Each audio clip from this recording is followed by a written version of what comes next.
What's this? The worst form in Revice.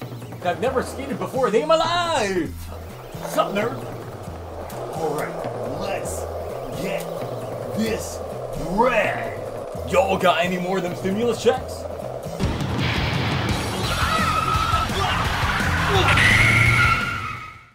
Oh man, sorry about that. Wait a second. Hanafuda Kemi cards? You know what? Nah, you can take all this money. I'm about to sell this for like quadruple the price. Did they change? All to money?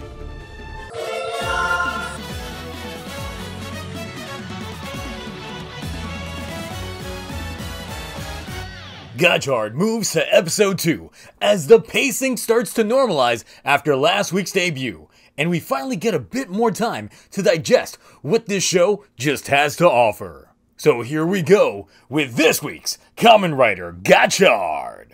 After last week's revelation, Hotaro's two-faced teacher Minato invites him over to join another school, Alchemy School, which Rin also attends. But now that he's a Kamen Rider, he should have an idea what he wants to do with his career. That's right, we're going full-on friendship! So now it's time to head to that school where... Wait a second. Enhance! In the circular science lab of a room, Rin wants to know who gave Ichinose that driver, which... From the very vague details he gives, she already knows that it's her daddy issues knocking at that door, along with the background into that 10 years prior.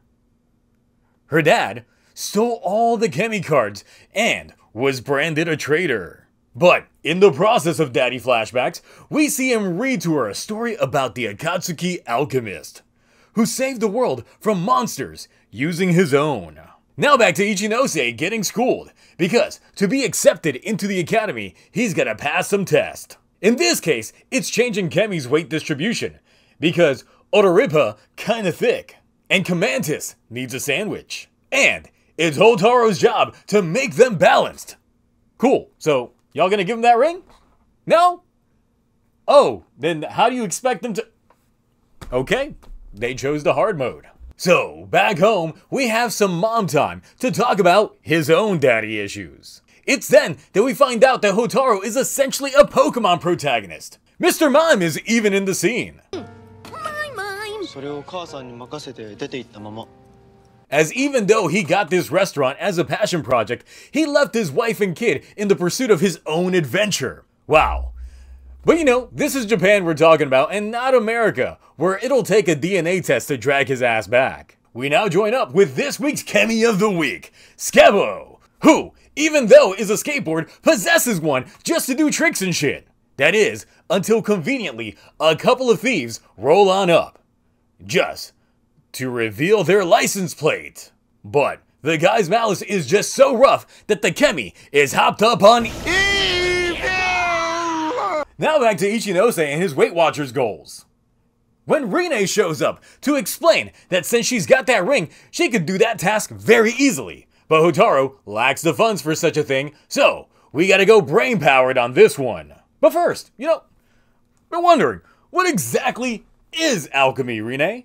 Well, Rin explains the properties of transmutations and how to change something from one thing to another. Actually, no she doesn't. There is no transmutation. You just make shit. And to demonstrate, she doesn't even do that. Instead, she just makes shit float like magic. The thing about this world's alchemy, however, is that it's temporary tech. But the techniques that do end up lasting longer than a little bit end up turning into chemis. Now back to the felons and shit that I can't show on YouTube even though this is a Japanese kid show. Hold up. I know exactly how to fix this. I'm getting out of here! Yay! That's right, Kermit. Me and Minoru still about to beat that ass. This in turn gives rise to the Skebo Amalgam, which is what happens when chemis fuse with human malice and get possessed by it, as they are unstable beings. And this guy is anything but stable. getting that money and completely throwing hands with the police. And Hopper knows just what's going on, taking them to the scene of the crime, where Rene throws all the sewer lids on that amalgam, actually freeing the Chemi. Oh, but wait, spoke too soon. Leading to a down and street level fight until the other cards want to help out too, giving us a brand new PNG. Yay. But was it enough to beat this guy down? Nope, as he skates off. But it's cool. Minato comes on in, rocking a bike that I'll give 4 more episodes of proper screen time and relegate it to its remaining appearances as just CG or PNG imagery. So even though Hotaru ain't got no rings, Minato knows that he's got an ability like his superhero time counterpart. He can talk to Chemis. So now, onto the ride chase, accompanied by a proper OST that isn't sung by the lead. Wow, it kind of feels like ages since we had something like this very early on into a writer show. But yeah, the fight is indeed CG-licious, with Hotaru changing into his CG insect form and assisting Gold Dash, just for more long setups with his gun. So when the amalgam throws the wheels to Gotchard, we finally get some real alchemy, with him changing it into Laffy Taffy and hitting the extra wheels right back at him, just to finish things off with a proper rider kick. Now with the bad guy out the way, we can see if he's figured out that card weight thing. And he does! But how? Well, he asked the cards to go ahead and change their weight, which is kind of cheating, but he passes anyway. Finally, getting that ring, giving us setups to some new classmates and some semblance of a proper friendship forming between Hotaru and Rine. And some new guy that just walks around in public with a toy sword. God, Japan. Rating time! As far as this episode went relative to the previous one, this one hit the tone just right and a bit nostalgic, as it felt like watching traditional Kamen Rider from several years back, going back to basics with a simpler Monster of the Week formula. And surprisingly, it actually is just a Monster of the Week and not spanning a 2-episode arc, while giving us proper foundational information regarding the backstory and lore of the show. Now, due to that, and my rewatches, I was originally gonna give this episode a build B, but instead, in thinking about it even more and rewatching it, I gotta give this one the Agito A! First things first, we gotta talk about that intro. And look, back on doing the theme was the hypest part of the press conference for me leading up to this show, as I've loved several of the songs that they've done previously, such as Chain from Air Gear and several Gundam Build Fighters theme songs. But this one just seems very vanilla in comparison. It's good, but just not as great as those other songs. The intro's visuals also go very vanilla in a sense, somewhat similar to a lot of Heisei 2 openings, while several Heisei 1 had a lot of symbolism put into their opens that usually get explainers down the line, something several of the previous Reiwa shows tried doing as well. This one is just an opening that seems like your typical friendship anime. Even Rine has more personality here than you got in the episode before this one.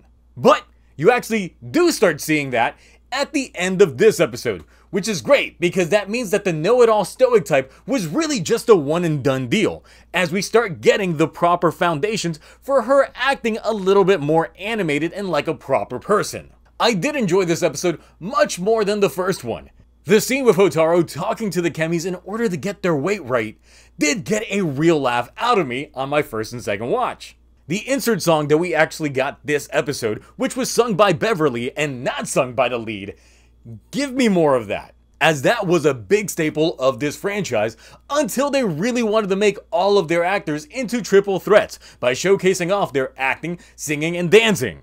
Now, in terms of this episode, there was actually more to grasp in terms of character personality that was taken away by last week's pacing, with Rine's attitude coming into play knowing that her dad was the one that gave Hotaru the driver, but that his actions went against the Alchemist Academy. The thing is, the guy does seem like a nice guy, and I'm sure that he developed it with a proper intention. Or not. Because of the events of the first episode, it could be implied that he knew that he had to make that driver, but that it was a double-edged sword. But he still made it in the hopes of giving it to someone like Hotaru. We did get some more details regarding a tidbit from last week, as with Rine's flashback tells us the tale of the legendary alchemist who bonded with Kemi's prior, nicknamed the Akatsuki Alchemist. Now, some out there will be wondering why I'm calling him that versus the Alchemist of Dawn. And part of the reason is...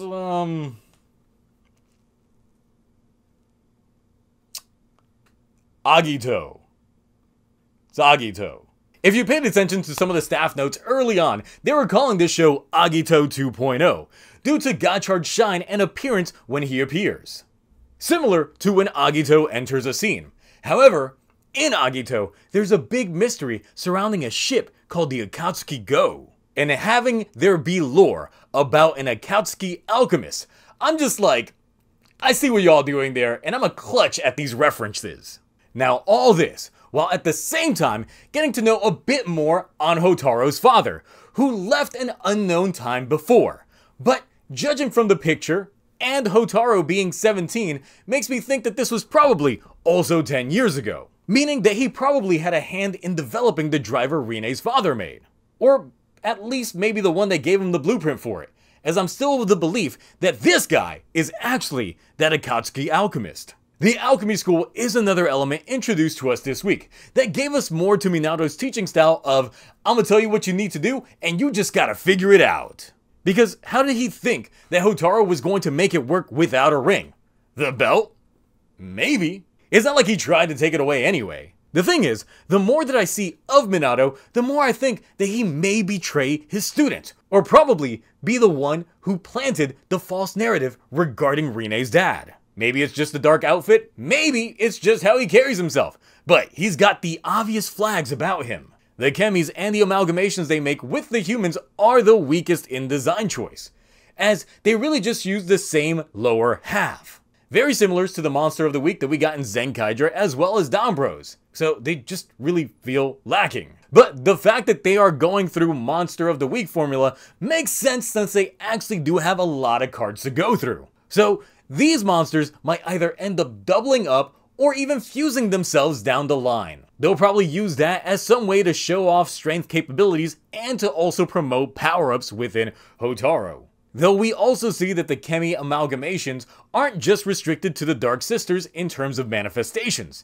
and this week's guy really committed multiple crimes to earn his Chemi. Another thing about the Chemi cards in themselves is that it looks like there's the possibility that not all combos may get a proper form, as shown with the PNG attack done this week. But also, we did get how chemis exist to begin with, as they were the result of alchemy that did stick around long term, which in itself makes me think that either Hotaru or Rine, or maybe the two of them, will end up making a technique that ends up creating a new set of chemis, which either will give us a mid-season power-up or even the lead-up to a true final form. There really is a much better setup for how things will go on in the future, which is why, as I was gathering my thoughts, I bumped this up from a B to an A. This is the kind of thing that really would have benefited the first episode more had they just paced it right, as there was no need to treat the episode like a pilot episode when we know that this show has already been approved for a year-long run. But yeah, those are my thoughts. What are yours? What did you think about this week's Gotchard?